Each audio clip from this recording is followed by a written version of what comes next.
So stay with me for a second, because I think sometimes people in their pursuit of being spiritual, they often find themselves unhappy and they don't understand why. And I think that there's an important time to feel even your negative emotions. If I'm here, that means I need to be here. My soul needs this. There's nothing better for me to be experiencing than this. It doesn't feel like it. It's not my choice. It would not be my choice. But I awaken certainty that this is where I need to be.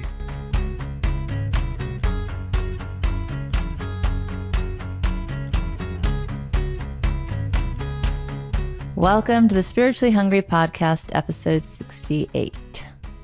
How are you doing today, Michael? I'm excited to spend some time with you. Great. On this week's episode... Are you episode... excited to spend time with me? Always. Yes.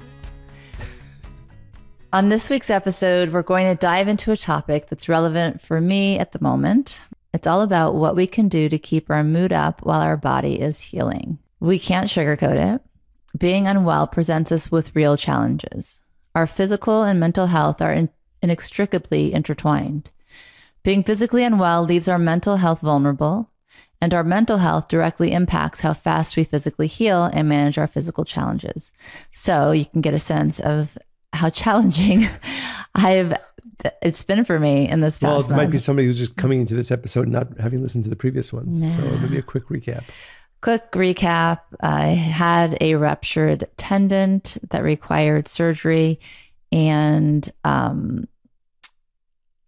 think I was so focused on what the surgery would be like that I didn't really give much thought to the recovery and how much longer and arduous that would be. Which is probably a good thing, right? And more things to stress out. And also now how much longer still for the recovery process. So it's been, what, about 2 months? 1 month, 2 more weeks in a cast, and then on to other things. Ooh. Interestingly, you probably... What was the quote the doctor said? That people usually curse him out for the first 4 months. Well, funnily enough, I only remember this Sunday night when I was like, oh my God, this is so hard. And then I remember what he said a few times in the meeting before the surgery, which was, people don't actually thank me until the 4th month. In fact, they don't like me very much. Sometimes it's the 3rd month, but usually, and then I get that call like, wow, and it's 4 months. And I'm like thinking, okay, yeah, whatever. I need to think about the surgery. And now that's all I can hear is that. Interestingly, you're probably most present when in pain and discomfort. I think that's true for all of us. Most present. Well, that's what this podcast is about. And that can go one of 2 ways. In the best case scenario, the noise falls away, and that stillness is where we can actually hear our soul, ourself, where we want to go, what we want our consciousness to be. And it can be a really powerful time of growth and transformation. However, the less desirable reality is sometimes overwhelming feeling that you're missing out on life. And to be completely frank and honest, I have had both experiences. But this last one, the idea of missing out on life, is a really powerful illusion. And I don't think that people just, and by the way, when I say unwell, it could be like even being sick for a week or having the flu, or it could be anything. It doesn't have to be. It could also be being necessarily involved in something that you don't want to be involved in, and is taking you away from what you really want to be doing. It could be any scenario. Yeah. And that's why this topic actually is, I think, universal and a very important one. And I think it's a very important point, because I think most people, even if they're not going through any type of medical situation, although most of us face that at some point in our lives, if not multiple times, we all have minutes, hours, days, sometimes weeks, sometimes months, sometimes years, that we are put in a situation where we have to deal with something that is not what we want to be dealing with, and takes us away from other things which we find more pleasurable than what we'd rather be doing. So for me, not being able to be completely independent in this past month has been extremely hard. I have not noticed. Be careful, Mr. Berg.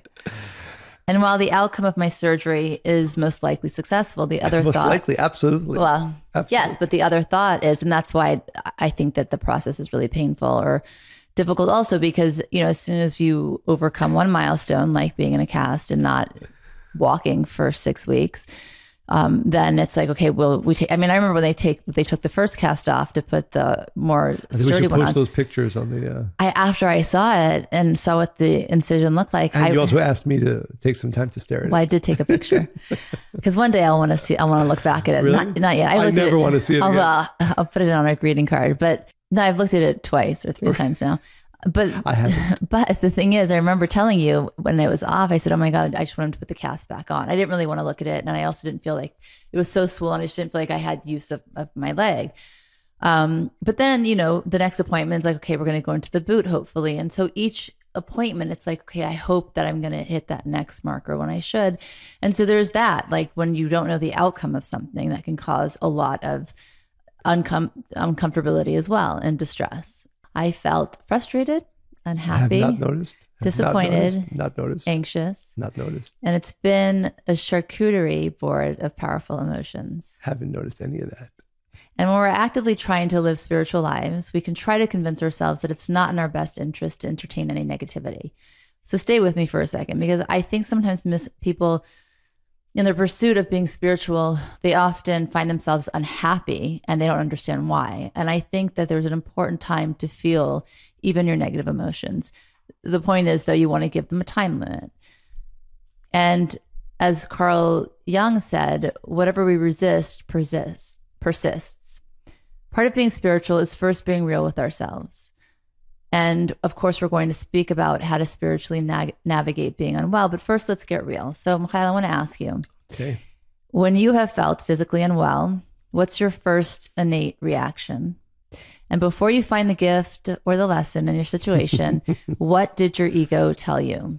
What did your reactive mind say? Well, it's interesting. So usually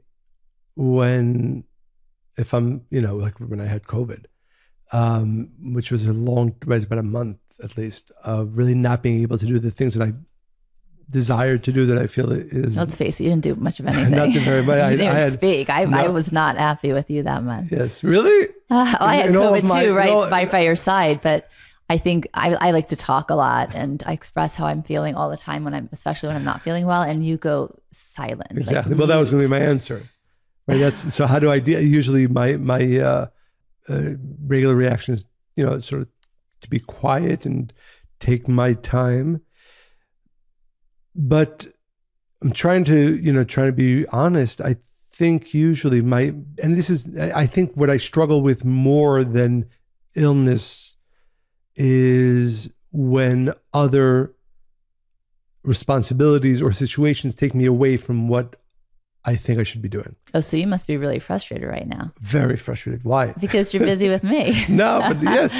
Well, no, the answer is no. But certainly there are times, not in the ways that I desire to help you. I'm trying to think if I believe you or not. Yeah, you can believe me. There are moments, of course, where you have to realize, and for myself, and this isn't just this situation, where you say, okay, this is the right thing for now.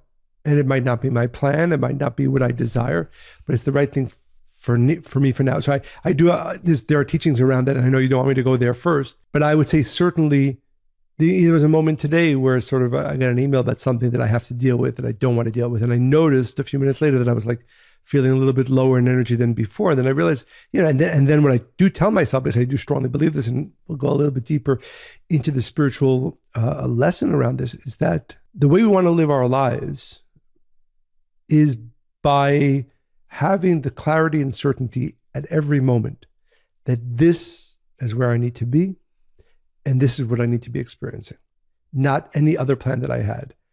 And it takes practice, and and it takes a lifetime to get there in the ultimate state. But the beauty of that is that you become almost immune to, because you're not talking about the pain of disease, that's there, but the FOMO of disease, right? The fact that, okay, now I have this pain and I can't spend this, go out and walk around with my kids, for example. If a person is focused on spiritual development, this is a very important area of development, which is to really tell yourself, if I'm here, that means I need to be here. My soul needs this. There's nothing better for me to be experiencing than this. It doesn't feel like it. It's not my choice. It would not be my choice, but I awaken certainty that this is where I need to be. And this needs to be my experience now. And that those other great things that I'd rather naturally be engaged in. And I think part of that is when we don't know, when the outcome is uncertain. So that adds to it. How long will this last? I think we can get our minds around anything, like that positivity of I need to be wherever I'm at.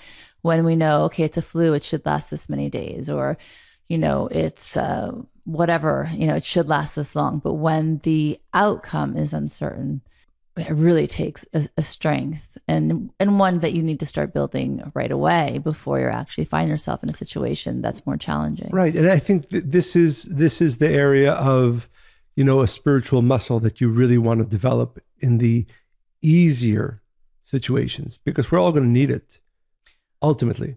And if you start practicing it in the smaller situations, in the hour that got stolen from you by the police officer who pulled you over, or, any other situation that is of a shorter duration, those are really meant to be moments of practicing this muscle of... You were planning on doing X and Y happened. And exactly. So then you had to... Exactly. And then only if this is a lifetime of practice of this muscle, right? Which is basically a muscle of acceptance in some level, right? Which is that certainty and knowledge that this is the best place for me to be right now. Doesn't make sense, would not be my choice, but I have certainty this is the best place for me to be right now. And everything that happens in our lives, a very important part of it is to help us develop that muscle, that spiritual muscle. And again, because ultimately it won't be an hour, a day, a week, a month. It could be much longer than that. But if you are resilient, spiritually resilient in that way, by having built that muscle, then you'll be superhuman really in these regards. So there's actually a name for this. That's how difficult these periods of wellness are for people. FOMO? No, we'll get to FOMO, but this is when a person has difficulty coping or adjusting to a significant external event like change, major loss, injury, and this is called adjustment disorder. It's also sometimes called broken leg depression. Not making it up. Yes, I thought it was too when I discovered it. The good news is it's temporary and it recedes either when the body heals or a person comes to terms with the new phase of life. And I like that idea of it's a phase, right? It's a moment. The time it takes varies from person to person. An adjustment disorder is a very normal reaction to some events, such as death, breakup, or divorce, having a baby, health issues, long recovery periods, retirement, disaster, or unexpected tragedy. And I like this topic again because we will all find ourselves in these places at some point in life. And elements of it, always. Always. And it doesn't make us weak, bad, or unspiritual. I think it's really important we're honest about this. In fact, recognizing this innate reaction is key to transforming it. And so again, that's why... Say that again, recognizing. This innate nature is key to transforming it. Because then you don't feel flawed or that there's something wrong with you or that you're deserving of this, you're doing something wrong. I think it's more an understanding that this is part of life's experiences and there is real meaning and purpose for it. And it really, I can tell you firsthand, it is so difficult to keep that consciousness when you're in the thick of it. And I can tell you also without the practice that I've had and continue to have for over 20 years, this would be even more difficult for me than it is because until now, if I have this plaque on my desk that says I'm only one workout away from a good mood. And the truth is, for me that I would hack that all the time, and I'd work out 2 hours a day, 6 days a week. And on the day off, I'd be walking and active. And it's just so part of who I am. And even if it has to look different when I'm healthy with my leg again, and there's going to be a long process and maybe it won't feel long, but it is what it is.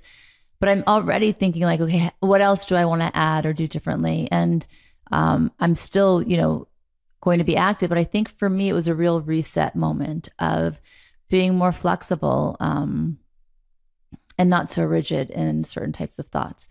I think the other thing I want to tell our listeners is that when we deny this part of ourselves, when we deny what's happening or we shame ourselves for it, we completely miss the opportunity to transform it. And by the way, like if you want, and I always like to talk about science and psychology, like of course, when you can't, and like I said, every day, like hacking my mood, if I didn't like my mood, I knew how to jumpstart it very quickly. Right. And when you're not able to do that, then of course you're going to feel different mentally or emotionally. And that's not surprising. People with chronic illnesses experience depression at rates between 25 and 33%. And the most deeply an individual's personality or identity is connected to their physical form or physical ability and performance, they often have a greater emotional reaction to what's happening. So, there's this clinical psychotherapist, his name's Gary Bloom. And I really liked what he said. He said, research has shown that regular aerobic exercise develops an area of the brain called the hippocampus, which aids memory and learning. In short, it's a powerful natural antidepressant. When you're injured, all of the above comes to a grinding halt, and many amateur and professional sports people find the lack of endorphins quite a serious issue to deal with. Thank you, Gary. I couldn't have said it better myself. And, it's funny, there's two parts, and we've had obviously conversations around this in the past few weeks. And one of the things that you often try to do is try to understand. Right away, always. Why?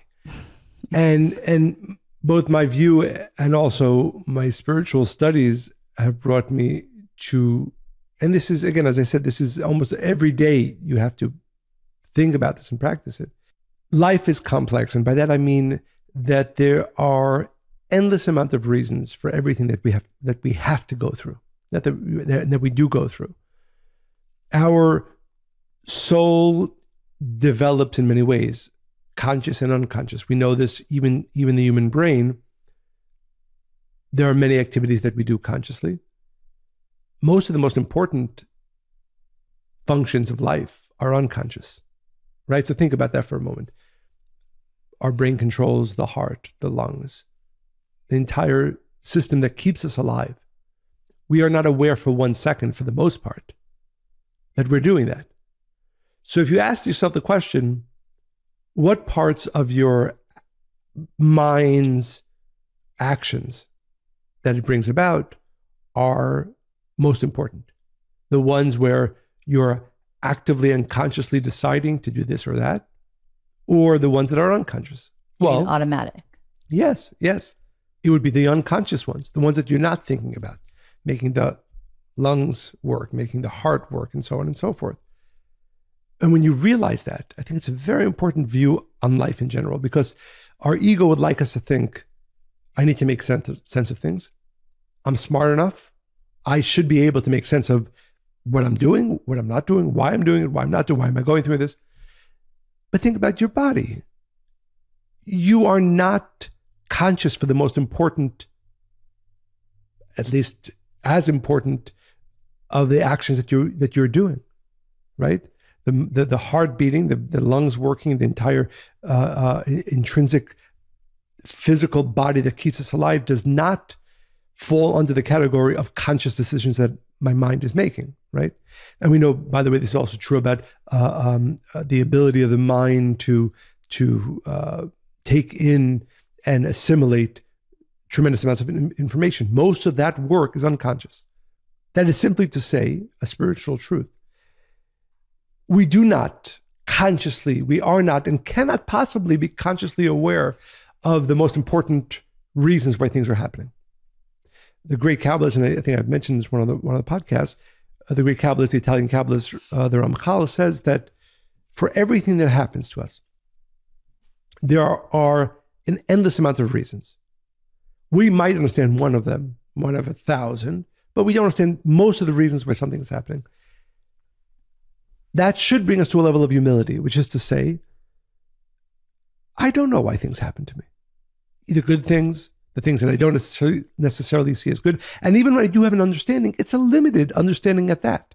Why am I happy today? Why am I doing what is my plan today? I think I understand to some extent. The greater purpose is beyond me. So if I live my life with that humility of understanding, then when things happen that are outside of plan, you embrace them, because they are probably, and I would like to say, even more important for me than the other things that I do consciously with desire. But I want to challenge you for a second, because I know what you're saying. And of course, when it depends how you're asking the question, from what space. So the question is, why is this happening? What did I do? What could I have done? Do I deserve this? Yes, you always say, well, we're not that smart to know, right? And I do appreciate that, and I respect that, and I agree. However, I do think it is healthy to ask, because by nature we are seekers. And so we are going to be curious about the things that happen to us in our lives. I do think it's important to ask those questions. I don't know why you're smiling at me. I do think it's important to ask those questions, not from the space of why, from a negative perspective, but what do I want to learn from this? Why did it happen in this way? Is there something I should or could be doing differently going forward? And I made a joke a few weeks ago. I was like, I found myself being really tired, and I'm like thinking, well, why? What did I do differently? And this, that, whatever. And then I came to the conclusion, well, I'm just tired, So I think that for me personally, I can go too far with it for sure. I think I'm getting better with it, but I do think there is a very important, necessary step to be able to ask those questions when things like this happen. I don't disagree. And I think that's a very healthy process to go through. What are the lessons that I can learn, right? That's where you're going, not, why did this happen to me, right? And not only lessons, but what is this opportunity for me to do differently in my life going forward? For instance, with this example for me, it's not that I would stop working out or anything else, but maybe I'll add things on, or I'll just different. It's a time again to be able to reset, and you won't be able to do that if you don't ask the question. Absolutely. But my point is this: the first thought you want to get to, I believe, is this is happening for my benefit. I don't understand. Maybe I'll understand 1% of it. But the only way you can live your life, and because as you said in the beginning, things are going to happen all the time outside of plan. And the place you want to start at, I strongly believe, is I am not smart enough to know how this is for my benefit. I don't even know the good things that happen, how much more they are for my benefit and process and necessary. But I know that they are. I have certainty. I have certainty that everything that comes into my life is to help me develop and grow and have more fulfillment and more blessings, without logical understanding of the specific purpose for this. Once that's accepted, so once your belief system has to be that. Exactly. And from that space, then you ask the question of why. But again, not why did it happen, but why is it part of my experience? What am I to learn, with the humility of understanding that whatever answer I get to is going to be a small percentage of the real reason. And that's why I go back to what I was saying before, that so much of our development, our soul's development, is unconscious, just as so much of our body's development, our mind's development, is unconscious, right? We know the fact that, right, science tells us that when, often you're driving your car and your mind's not thinking, right? You're not thinking, you just, you're in space, right? And suddenly you're, I've been driving for an hour. Those are the best drives. Those are the best, right? But in reality, the mind in those hours is actually processing so much information, cleaning out memories. It's working in endless ways. So the point is that even on a physical level, if you can call the mind, the brain, a physical level, there's so much more happening than I can ever be aware of. And to think that I'm going to ever understand a majority of why things are happening is silly. I think you have to start with that humility. So to be clear, the spiritual muscle you want to have is that default surrender. This is happening for my benefit. Absolutely. Absolutely. And again, this might take 50 years to get there ultimately, and you need to be working on it all the time. This person might, and it starts with this person just wasted 3 minutes of my time. It's coming for my benefit. I can't understand it. Once you do that, then you can say, okay, I understand it's for my benefit, and I understand that I can't really understand the totality of how great this is for me, but I do think it's important. to try to understand in my humble way a little bit of why this is happening. And even after I come to those conclusions, they will still only be a small percentage of the truth, but that's what I need to do. We often say, as your father taught us actually, is that consciousness is everything. And I think a lot of people misinterpret that to mean that your consciousness should always and only be about being happy, positive. But I want to challenge people to be able to go to the places that scare them.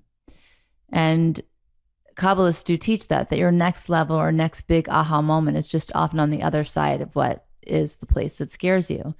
And it could translate as the place that makes you uncomfortable. So by embracing fear, doubt, frustration, you get the gift, right? So I think it's what you just said. Maybe it's a little more eloquently put. Yes, certainly much more. But we want to mitigate it. We usually want to mitigate it, medicate it, avoid it. And we go to great lengths to shield ourselves from feeling anything that's uncomfortable. But if we embrace and allow ourselves to fully feel and experience our pain and discomfort, that's really how we get to the next level. So I think that the step 2 is to really, first it's where's your consciousness at? What's your belief system? And yes, deriving purpose and meaning from it. But I think a big part of that is to ask, why, to fully be able to feel where you're at. I was speaking to a friend recently, and she reminded me she was bitten by a dog 2-3 years ago, really bad bite because the dog was attacking her dog and she got in the middle, which you're never supposed to do. And she went to the hospital. She was hospitalized twice for this. She couldn't walk for a month. And she says, looking back, she knew something was shifting for her in a profound way. And she was appreciative of it at the time, but it was really, really hard.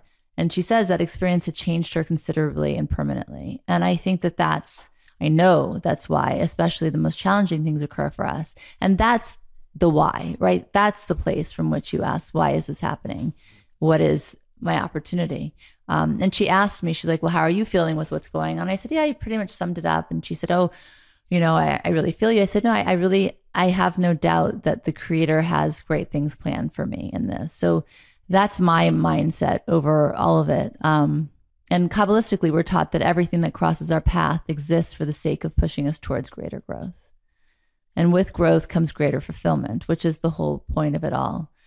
And it's easy, I think, to believe that the Creator, to have that mindset of, the Creator wants what's good for us when we're experiencing really great things, right? Oh, this thing went well, or I got that business deal. Oh, the Creator really wants what's best for me, or I met my soulmate, or whatever it is. But as soon as it gets challenging, as soon as it gets difficult, and especially when the outcome is unknown, then it's like, wait a second, the Creator can't want this for me. And I think that's where we get a little bit muddied in our thought. Yeah. So let me ask you. Okay. We've experienced deep loss in the past year. My father, for those of you who are avid listeners to our podcast, and Michael's mother. Do you feel that you went to the places that scare you? And what did you learn? In all honesty, I don't know that it scares don't start me. Lying to us now. Yes. I think, and this really, if I can first share a teaching that's related to this. The Kabbalists teach that every blessing that we receive in life, the greater the blessing, the more it needs to be shielded or concealed. For instance, the Kabbalists ask a question, the biblical Abraham, the person who really revolutionized our spiritual world thousands of years ago. He came from a father who was very dark. And the Kabbalists ask the question, doesn't it make sense that you have a great son from a great father? Why do we often find, as is the case in many historical giants, that their progenitors, their fathers, mothers, were very, especially the greatest souls, come from what would seem to be the worst type of parents? And they explain that often when there's a great light that's meant to come down into this world, a great light that's meant to come down into our lives, if it came direct, which means unshielded, unhidden, revealed, not concealed, then there'd be all kinds of energies, negative energies, stopping it, not allowing it to be revealed. So therefore, often, especially when the blessing is great, it comes down in a way that is completely illogical and completely concealed. Hence, Abraham being born from Terach, who was a negative person. And this is a constant spiritual truth to say that why is sadness? Why is occurrences that we don't want? Why is the tearing of a tendon a necessary and actually very important part of our lives in however it manifests at different times? Because within that situation that brings us pain, that brings us sadness, there is great light. And actually, the only way that that light can come into my life is if it's shielded, if it's concealed within this type of sadness, this type of pain. For example, the Kabbalists teach, it says that the story of Adam and Eve, that Adam, it says, fell asleep, and sleep represents a falling, meaning going down. And then his soulmate, Eve, came into being. Because the greatest blessings have to be preceded by a concealment or an occurrence that one would view as negative. All that to say that not only are the times of sadness and the times of being down or the times of even medical challenges not negative, but they actually are the shield around a tremendous amount of light and blessings and fulfillment that are coming. And this is actually one of the only ways that it can be revealed. So the example, and I experience this almost every single day in small ways and greater ways, but the experience with my mother, it's interesting as an aside, today I was actually watching a video in 2019, just 2 years ago. We went on a trip to Morocco, a spiritual trip with my mother and a group of people. And I was watching a video, and the thought always comes to me, at that time, she didn't know she was sick. Mm. And, it's always those moments, you look at a person, and like that idea that, we really have so little knowledge of anything, right? But my point is that of course, as we go through life, there are those moments of sadness, those moments of pain. And one of the reasons why I am so driven to continue to develop and grow, especially this muscle we're talking about today, which is the acceptance, the knowledge, the certainty that especially during or through those situations that seem dark, that are painful, that are painful, we grow so much. We receive so many blessings. We receive so much wisdom. And thankfully, I can't look back at the pain that I experienced with my mother leaving this physical world, or really anything that has happened to me in my life, even though there were very painful moments, as being anything but a preparation for greater wisdom, growth, blessings. So yes, that's why I don't want to say places that scare me, although there certainly are places that scare me, and I hope throughout life to get there, hopefully slowly and not too frightened. But this is the only way you get there and not be terrified. If you are constantly developing this part of us that says, this is painful. And and I hope you don't mind me sharing, there are times, have a good cry about it. There's nothing wrong. And it's actually the right thing to do, to experience. I say you hope you don't mind me sharing it. I don't know who you're talking about. Oh, yeah. Oh, sorry. I'm talking about myself. So the experience of pain, the experience of sadness is a very important, maybe some of the most important stepping stones towards growth, wisdom, and fulfillment. Not the places that scare me, but the places that are painful. And hopefully embracing that pain. The answer is yes. Well, no, you kind of made a different question and answered that, but I would like to answer this very specific question. Sure. So Karen, your mom passed 8 months before my father? Maybe a little less, 6 months? 9 months. Really? My mother passed away end of July, your father in April, right? If I'm not mistaken. By the time, he was dying and we had that experience with Karen, watching that process with her, I was able to go to the places that scare me. I don't think that I would have been able to show up for him the way I did when he was in hospice. I know I wouldn't have been able to because I was but terrified. I don't of think I that. could have done what you did. I think you could have. Huh. Yeah. And so much so that I was able to, while I was with him every day, I think for 2 weeks in the hospice, like to be fully in touch with him and his feelings, his needs, his desires, to the point where I wasn't afraid anymore, because I fully went to where I was frightened, and was able to elevate that and transform it, because I put his process and purpose and his leaving the world so much before myself that I didn't even actually have any other feelings other than his. And I remember when the day he passed, it was a Friday, and that night I was traveling, like flying all night long, and I kept waking up every half hour worried about where his soul was, like in the process of a soul elevating. And I'm like, and because I was so used to being so attuned with his feelings and his emotions that I didn't shut it off right away until Saturday night, which I've never had that experience either. And then as you were speaking, it reminded me of when I had this surgery for my tendon. We talk about this a lot. You have people in life who are there with you, who help you be strong when you're not. And you were there with me, right until I had to walk into the OR. Hobble into the OR. Yeah.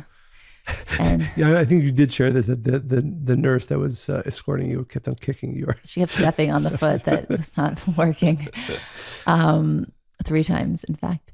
So, and I remember I got tears in my eyes, and I turned around and looked at you, and then I just turned and looked straight. And I thought, like, in this moment, it felt like what, in a way, death might feel like on some level, that when the time comes, each person has to walk it alone.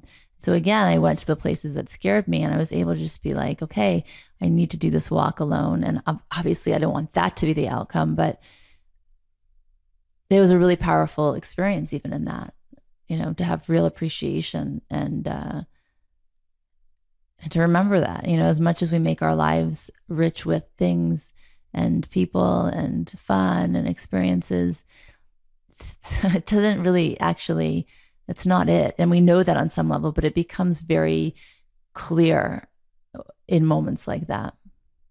That's beautiful. As you were sharing that, right, the thought that came to mind is that if you want to ultimately, in the most terrifying moments, not be afraid, put yourself in the painful and scary moments now and embrace them. And then you will find that you become less fearful, that you're able to embrace even greater terrifying moments with peace.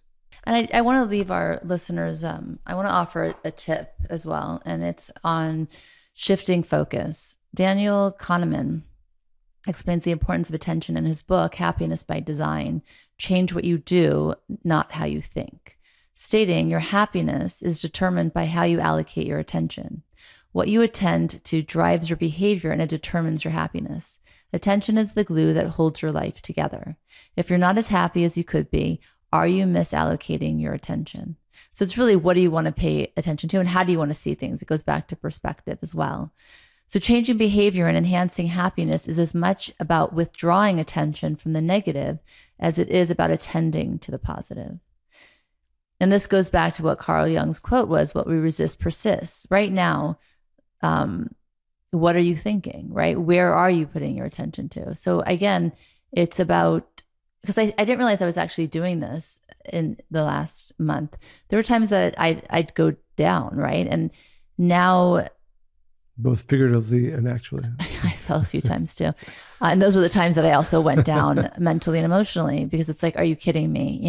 After all of this. But then I realized that even though I didn't think I was doing it, right? Because again, as you said, so many thoughts, our brains, there's so much that we're processing. Some we catch, some we don't. And I think in those moments, my attention was only on the negative and not of what was happening only in that moment, but then what would that lead to? So I think that idea of misallocating your attention, how often do we do that and where do we do that? So we're going to leave our listeners with something. What would that be for you? Well, I think the understanding that in the process of life, which is always a process, sometimes the moments we don't choose, the situations we do not choose that take us away from the plans that we have, the other things we'd rather be doing, are the most important in ways that we can understand, and most important in ways that would bring us the greatest blessings. And really, the only way to have the life that we're meant to have is if we are constantly developing this muscle, which is to say, somebody messed up an hour of your time, somebody messed up a day of your time, something happened that took away a week from what you'd rather be doing. Embrace that as the most important time. One of my favorite quotes from King Solomon, he says, "When I fly to the heavens, you are there. When I go down to hell, I find you there too." And that's really how we want to live our lives. Yes, when you're flying high, yes, you're there, you're feeling it, you're connected to light. But know that when you're down in the darkness, there's not only a purpose that might be the most powerful times of your life. Again, we don't have to spend too much time there, but those ancient words, Atzia Sheol Hinecha, when I find myself in the darkness, I realize this is maybe some of the most purposeful time. I might not completely understand it, but let me develop that ability to embrace the times of darkness, the times that take us away, because not only do we become a better person, but they will also lead us to the person we're meant to be. Well, you had mentioned FOMO earlier. Did you actually know, which is fear of missing out for those who don't know? I think everybody knows. Boomers, for the boomers. Yes. It was added to the Oxford Dictionary in 2013. And the definition is a feeling of worry that an interesting or exciting event is happening somewhere else. Well, isn't that always true, though? There's always something interesting and exciting happening somewhere else. Fear of not being included in something, such as an interesting or enjoyable activity that others are experiencing. Funnily enough, I don't have that. I am just, in this whole thing, I was feeling disappointed that I wasn't creating exciting and interesting moments for myself, right? It was more of that for me. But I think to your point, it's all such an illusion, because if we're so focused on what we're missing, we miss the opportunity that's actually in front of us. Absolutely. So know this, listeners, you're not missing out on life. You're just experiencing a phase of life that probably doesn't feel great in the moment. But that is But there's a gift in the experience. Let me finish. Resting and healing is its own form of productivity. That was a new thing for me to learn. So use this time reassessing your priorities so that when you are well again, you live differently and you live better. Giving time and energy to people and projects that may normally not be neglected, and thus receiving new, maybe even unexpected levels of fulfillment. Giving time and energy to yourself in new ways. By the way, this has been my list this last month. Building new habits that will continue to serve you when you're well again. Stopping to smell the roses, enjoying the things you typically disregard as trivial or mundane. And embracing rest, stillness, and the art of doing nothing. Beautiful. So thank you all for joining us. I know we do have a letter, though, that Sure. Read. Dear Eminem, I wanted to thank you for your amazing podcasts. I'm a huge fan of you. You have given me the strength to be able to go to an AA meeting and practice my 12 steps. You have also given me hope and certainty in God's plan, which helps me accept things that happened to me in the past and to start to forgive myself and others. You inspire me to be spiritually hungry, which is one of our great goals. I wish one day to be able to help people as you. I also started to study Kabbalah, thanks to you, and want to continue doing it all my life. Thanks to you, I really believe I can be happy. I can help others and even find my soulmate. In every episode, I find answers, love, and hope. Thank you, thank you, thank you. Yours sincerely, George. Thank you, George. Thank you, George. And as we say, it brings us great inspiration and desire to keep on recording this podcast and sharing it when we hear messages such as George's and all the countless emails and comments that we get from our listeners all over the world. So Therefore, please continue to share this podcast if you find it inspiring and find love and hope in it with all of your friends and family, everybody you know. On Apple Podcasts, write amazing reviews if you so believe, 5 stars if you so believe, and continue to send your questions, comments, and stories to Monica and Michael at Kabbalah.com. It gives us inspiration. It gives our listeners inspiration. It gives us ideas and answers to attach to our podcast. And there's no question in my mind that as you share with us and our listeners, it brings them great inspiration as well. So please continue to send all of your questions and comments to Monica and Michael at Kabbalah.com. And I hope you enjoyed listening to this podcast as much as we enjoyed recording it. And stay spiritually hungry.